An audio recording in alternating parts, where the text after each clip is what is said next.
Natal astrology, that means when someone is born, you do their birth chart, and then you can predict basically the activities of their whole life.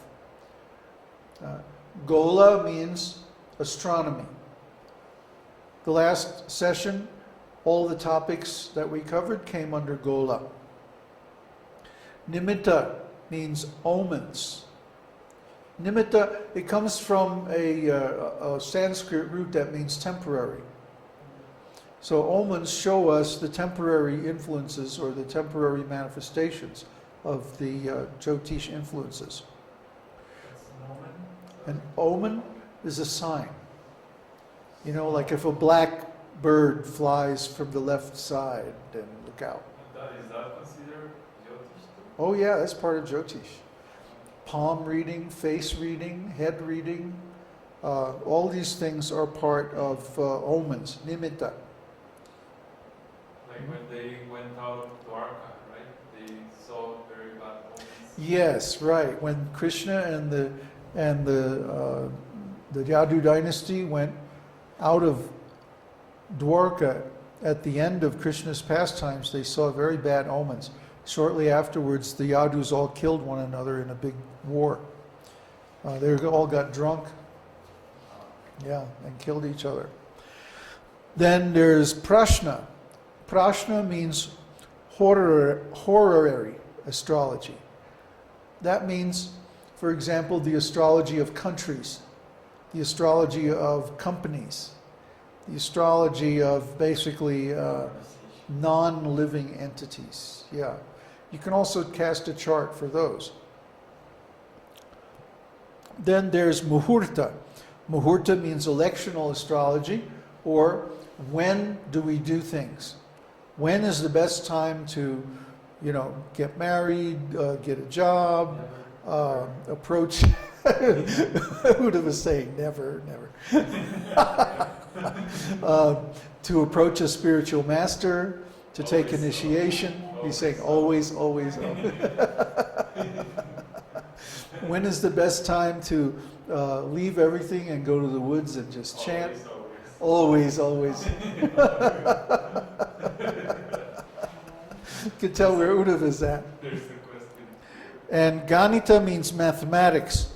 For example, all of these astrological calculations require some kind of mathematics. Actually, the calculations we use to interpret a chart are very simple, just arithmetic.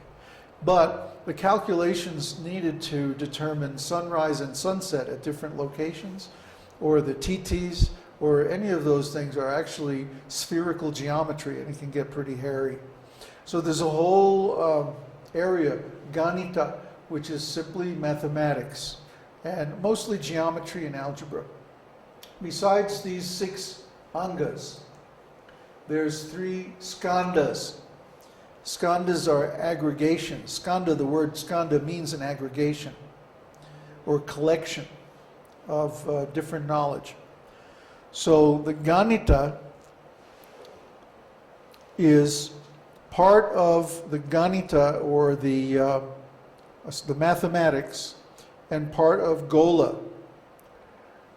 Astronomy and mathematics. For example, calculating the positions of the stars and planets in the future. Their movements are so regular they can be calculated decades in advance, and they'll still be exactly accurate. So this would be part of Ganita, because it requires both astronomical observations and mathematical calculations to extrapolate those into the future. When we get an ephemeris, that's a product of this Ganita, Angas, or Skandha of Jyotish. And then there's Horā, which is part of Jataka, natal astrology, natal astrology, Prashna, which means like fortune telling, Muhurta, or determining the best time for things, and Nimitta, or omens. And this is basically used for forecasting. and what's going to happen or what is likely to happen in the future based on these different forms of prognostication. Finally, we have Samhita.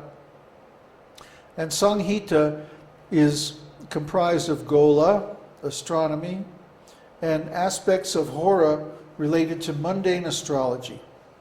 In other words, the history of astrology, the different astrological treatises, writings, speculations, research, all of the body of knowledge, and also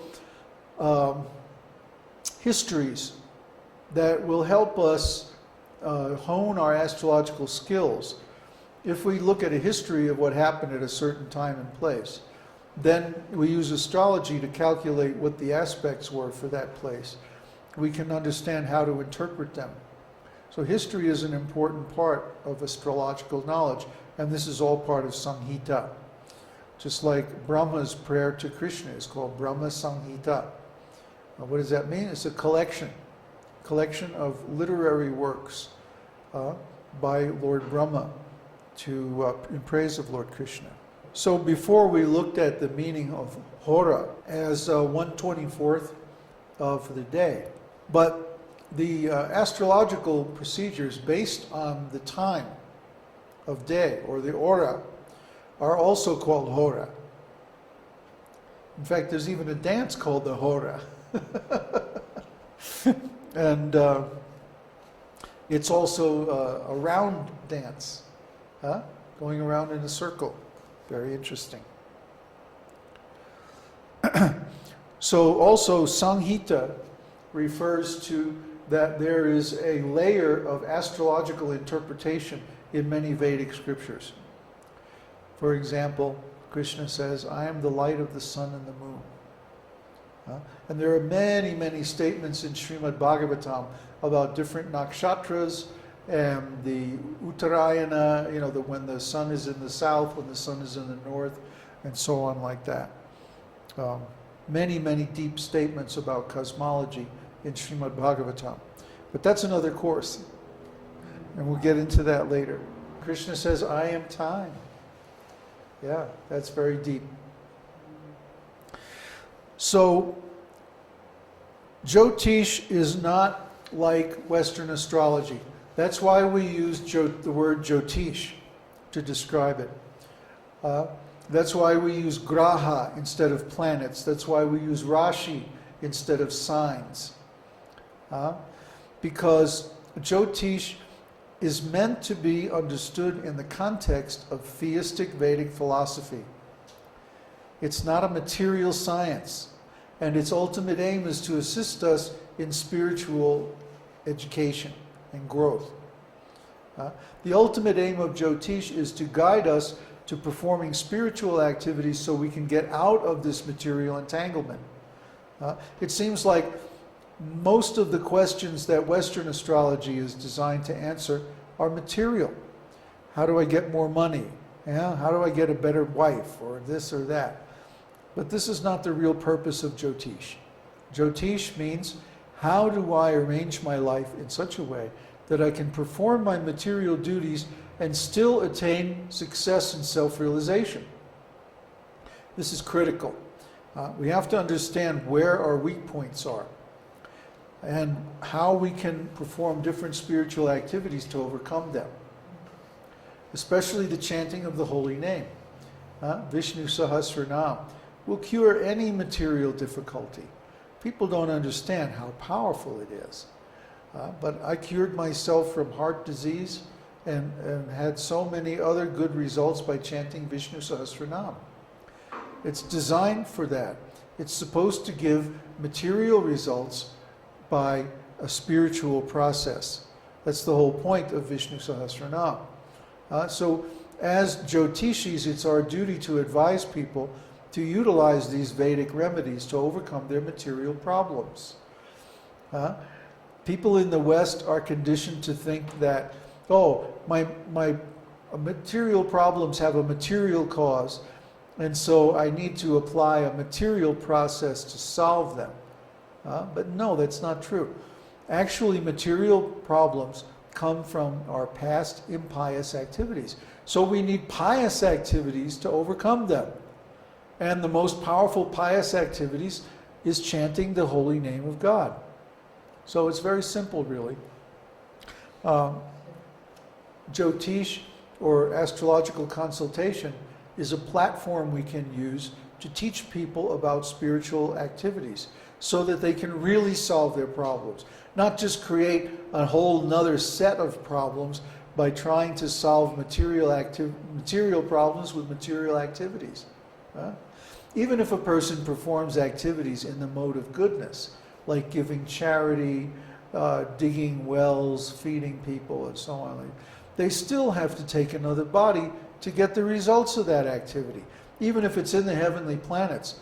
So what? They're still stuck in this material world, and it's still a temporary situation that has a beginning.